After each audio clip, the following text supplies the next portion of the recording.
भैया आए बड़े और ले जाता रहे, लेकिन हमारा गलती कुछ नहीं तो बोला कुछ नहीं करता। लेकिन सच्चाई नहीं बटे कि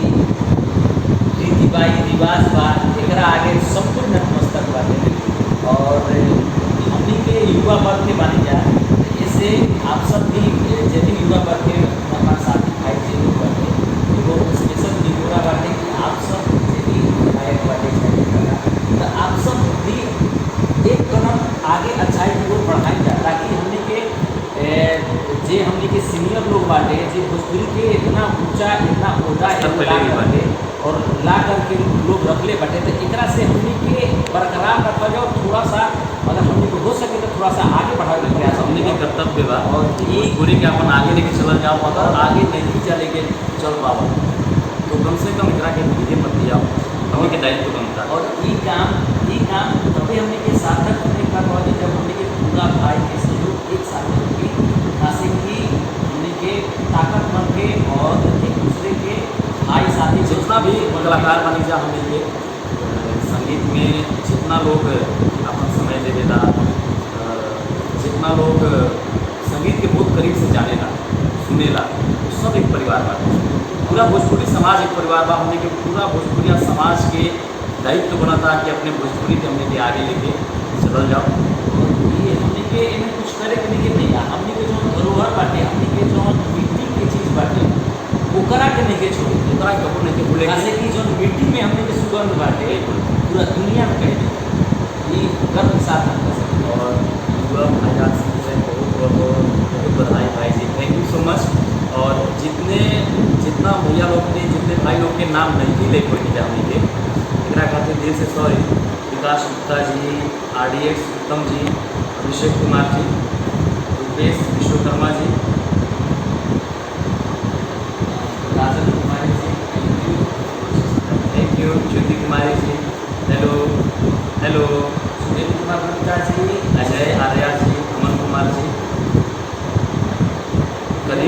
करीम कसीम जी, अजय कुमार रवि भाई, रुद्रा प्रताप जी, Bittu Singh ji, Sanjeev Samar Singh ji, thank you Uttam Kushwaha ji, Kajal Yadav ji, Rohit Kumar ji, thank you. जितने लोग देख रहे हैं, जितना लोग हमने के देखा था नहीं प्यार देना आशीर्वाद देना, जितना लोग गीत संगीत हमने के सुनीला देखी ना, आप सभी के उनके लाइव के माध्यम में लाइव के माध्यम से आप सभी के हमने के प्रणाम करते नहीं जा, स्वागत बा आप सबके। आप सब आशीर्वाद प्यार हमने दोनों भाई पर सदैव बने राखी और हमने के अच्छा गीत लागी। पूजा सिन्हा तुम्हारे में गंगा नहीं वाली मस्त, थैंक यू थैंक यू जी। और बात हो रहा बाटे एक कदम अच्छाई के हो, तो आप सबसे निहोरा बस ये कि हमने सब कोई के दायित्व बनता कि अपने भोजपुरी खातिर बीच बीच में कम से कम कुछ ना कुछ ऐसा कही जाओ जोना से हमने के भोजपुरी के मान सम्मान हर वक्त बढ़ल रहे। हाँ, क्योंकि यही में हमने के जीवन तो यही में दे देनी जा। आप सब भी जे भी गावा था लिखा था तो जीवन यही में दे देगा, हमने के यही काम करे और सब लोग अच्छा करता है। और हमने के यही काम करे बाटे कि मार्केट की चीज़ तो गाँव ही के बाटे, मार्केट की चीज़ तो होली दिवाली फगुआ चैता ये सब तो गाँव ही बाटे, लोकगीत गाँव ही बाटे। लेकिन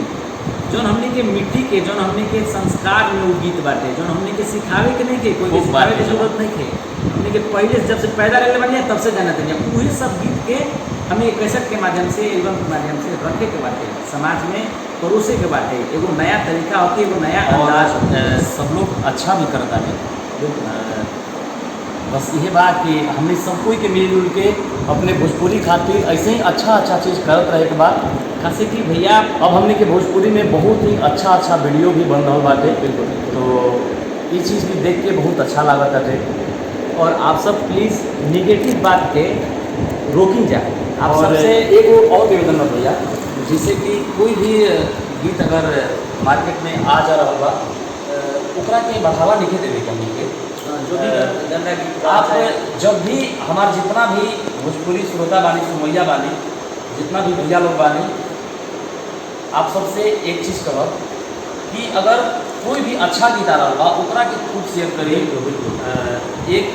साधारण गीत के अगर नहीं भी शेयर करत तो कोई बात नहीं है, लेकिन जब भी कोई समाज खातिर अच्छा गीत आ रहा होगा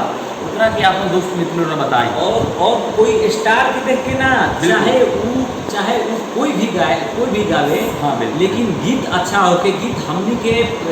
सामाजिक गीत होके, हमनी के मिट्टी के गीत होके, वो से का हो भैया कि हमने के भोजपुरी में सारा लोग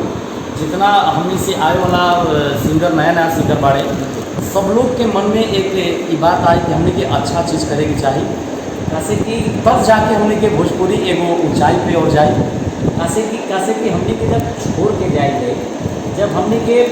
कुछ काम करके और तब जाएंगे तो हमने के का दिखावा जी, का सुनावा जी, का हमने के लोग याद करें कि हमने कोई गीत के ले रहे जा ना, कुछ हमने के अच्छा पांडे जी लिख रहे हैं कि आपसे यही उम्मीद है, थैंक यू। कुछ अच्छा चीज़, कुछ ऐसा चीज़ गाइए कि वो मतलब कि चलते रहे। जूनियर जो लोग हैं, जो छोटे गायक हैं, या फिर जो छोटा तो कोई नहीं होता है, लेकिन जो भी हमारे भाई नए गायक हैं, जो भी हमारे भाई हैं, वो भी मतलब कि देख करके और प्रेरित होगी। ये सीनियर लोग हैं, चाहे जो हमारे भैया लोग हैं जो गाते थे, वो क्या गाते थे, बिल्कुल, तो वो सुनेंगे तो शायद हमारे भोजपुरी लंबा समय तक चलता रहेगा और कभी खत्म नहीं होगा। बिल्कुल। जैसे कि हमारे भोजपुरी में बहुत सारे लोग धरोहर रहे हैं, और आज हमने के जितना भी युवा कहीं बानी जा, जितना लोग भी बानी, जितना लोग भोजपुरी से बानी, खाली गाड़ी वाला की बात नहीं थे, जितना लोग भोजपुरी से बानी, हमें सब कोई के दायित्व बनता कि अच्छा चीज़ के हमने बढ़ावा देने के बाद